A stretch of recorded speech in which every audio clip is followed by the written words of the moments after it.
Good morning, children. I hope all are fine, enjoying studies at home. Children, today let's quickly have some fun. I want you to think of some words which you have learnt yesterday. Just try to recall them. You may take the help of these pictures. So, what words come across your mind? Dawn, pleasantly, besieged, dignitaries, inauguration. If not, then Nelson Mandela, apartheid, discrimination, fight, democracy, freedom, president, ceremonies, Pretoria, amphitheater, pleasant rainbow gathering, republic, humanity, happiness, and many more, isn't it? Children, you can use these words to write few sentences about the lesson. Now, let us start the second part of the lesson today. But before that, let's talk about our Republic Day celebrations. What comes to your mind? Functions in the school, speeches, patriotic songs, dances. And what about Delhi? The celebrations in Delhi. Republic Day parade, flag hoisting, marching soldiers, tableaus, dances, formation by fighter jets, military forces, gathering of overwhelmed people, happy people, isn't it? It's a special day for all of us. The second part of the lesson talks about the same celebrations that we have here on Republic Day. See, what I want you to understand is that what happened in South Africa on 10th May 1994. You can say that 10th May was the first Republic Day celebrations of South Africa. Let's read the text now. A few moments later, we all lifted our eyes in awe as a spectacular array of South African jets, helicopters, and troop carriers roared in perfect formation over the Union buildings. It was not only a display of pinpoint precision and military force, but a demonstration of the military's loyalty to democracy, to a new government that had been freely and fairly elected. Here Nelson Mandela talks about that how beautifully the display was there and how the people present there in Pretoria, they were feeling strongly respectful to see the impressive display by the military people. Only moments before, the highest generals of the South African Defence Force and Police, their chests barracked here means decorated with ribbons and medals from days gone by, saluted me and pledged their loyalty. I was not unmindful of the fact that not so many years before they would not have saluted but arrest me. He was not conscious. Nelson Mandela was not conscious that previously the people, those who are today saluting him, they would have arrested him. Finally, a chevron of Impala jets left a smoke trail of the black, red, green, blue and gold of the new South African flag. Children, let's just quickly find out that what sort of comprehension questions can come out of this particular paragraph. What type of government was chosen in South Africa? Democratic government. And how was it chosen? It was chosen through free and fair elections. What did the military generals do? And how was their attitude changed and why? They pledged their loyalty. A few years ago, they would have arrested Mr. Mandela. And why their attitude changed? Their attitude changed because the country had got freedom from the racial domination. The day was symbolized for me by the playing of our two national anthems and the vision of whites singing Nkosi Sikelel Afrika and blacks singing Die Stem, the old anthem of the Republic of South Africa. Although that they neither group knew the lyrics of the anthem they once despised. They would soon know the words by heart. Here, despised means they had a very low opinion about the die stem old anthem of the people of the Republic. So now, very soon, Nelson Mandela feels that they will learn the words by heart of the new anthem of the Republic of South Africa. On the day of the inauguration, I was overwhelmed with a sense of history.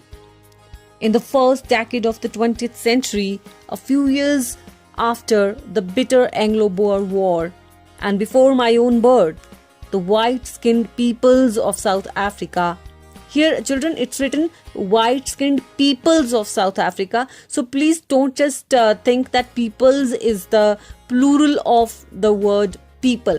Actually, peoples is used to talk about groups of specific ethnicities, races, communities, or nations. So don't get it confused as with plural of people. Peoples is not the plural of people. So further he says that these peoples of South Africa, white-skinned peoples of South Africa, patched up their differences and they erected a system of racial domination against the dark-skinned peoples of their own land. The structure they created formed the basis of one of the harshest, most inhuman societies the world has ever seen. Now, in the last decade of the 20th century and my own 8th decade as a man, that system had been overturned forever and replaced by one that recognized the rights and freedoms of all peoples regardless of the color of their skin. Next, he says that that day had come about through the unimaginable sacrifices of thousands of my people whose sufferings and courage can never be counted or repaid. I felt that day, as I have on so many other days, that I was simply the sum of all those African patriots who had gone before me. That long and noble line ended and now began again with me. I was pained that I was not able to thank them and that they were not able to see what their sacrifices had wrought. This is a very important paragraph from the examination point of view. Many comprehension questions come out of this particular paragraph. What day has been referred to in these lines? Actually, this is the day. It was the day when South Africa's first democratically elected government was formed. And how had this day come about? This day had come about after the sacrifices of thousands of African people.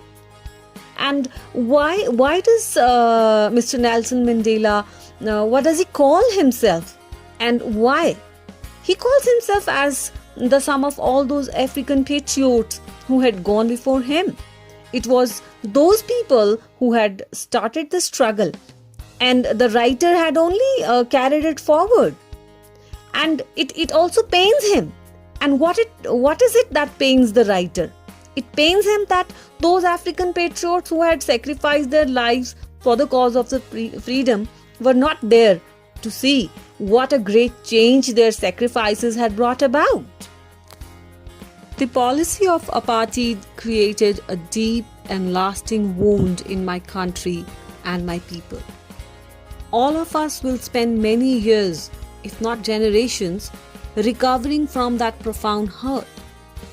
But the decades of oppression and brutality had another unintended effect, and that was that it produced Oliver Tambo, Walter Sisulu, Chief Luthuli, Yusuf Dadoo, Bram Fisher, Robert Sobukwe of our time, men of such extraordinary courage, wisdom, and generosity that there, like many, never be known again. Perhaps it requires such depths of oppression to create such heights of character. My country is rich in the minerals and gems that lie beneath its soil, but I have always known that its greatest wealth is its people, finer and truer than the purest diamond. Sweethearts, again, this paragraph is really important from the examination point of view. In many comprehension comes out of this. For example, what comrades does the writer speak of? He speaks of those comrades who took part with him in the cause of South Africa's freedom from the British rule. And what did he observe about his comrades? He observed that those people who could stand up against attacks and tortures without breaking. He learned that courage is not the absence of fear, but triumph, victory over the fear. So, furthermore, how does Nelson Mandela define a brave man? He says that a brave man is not he who does not feel afraid, but it is one who conquers that fear. So here he talks about the resilience also, the ability to deal with any kind of hardship and recover from its effect. No one is born hating another person because of the color of his skin or his background or his religion. People must learn to hate, and if they can learn to hate, they can be taught to love. For love comes more naturally to the human heart than its opposite, hate. Even in the grimmest times in prison, when my comrades and I were pushed to our limits here means that it was the limit, the ability to bear any pain, I would see a glimmer of humanity in one of the guards, perhaps just for a second, but it was enough to reassure me and keep me going. Man's goodness is a flame that can be hidden but never extinguished. Man's goodness is a flame that can be hidden but never extinguished. This famous line of Nelson Mandela is very inspirational and optimistic. This means that each human being has that light and fire of goodness in him or her. This light may remain dormant or asleep in his being for some time, but when the need arises for this light of goodness, it becomes lighted and it dispels all the darkness of ignorance. So children, be lighted, enjoy goodness and have fun. This is all for today. Let's meet tomorrow. Thank you.